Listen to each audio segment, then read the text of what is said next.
As I was working with different school districts and talking to different people throughout the AIU, I learned that everybody was at a different place in terms of their knowledge about different communities and different people, and they all wanted to kind of continue learning. So I had to find that resource that was going to allow people to learn at whatever level they were at. So having this conference was a way to bring everybody together, to bring experts from the region together to go ahead and support them. And it allowed people at various different levels of their knowledge to actually come together and be part of this awesome event.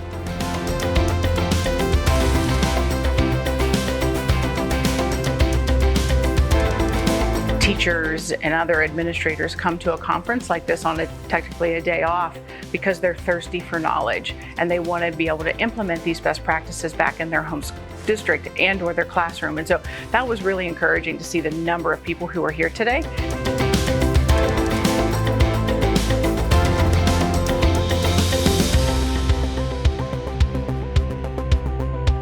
It's helpful to be able to connect perhaps outside of your own district with people who may be doing similar work.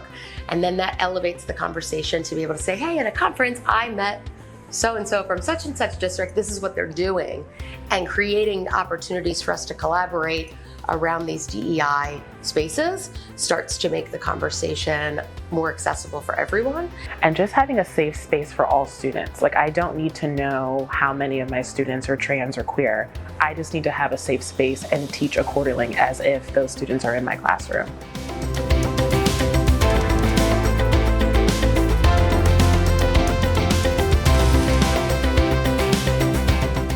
I would encourage educators to attend this type of conference because it's going to enhance your instructional practice.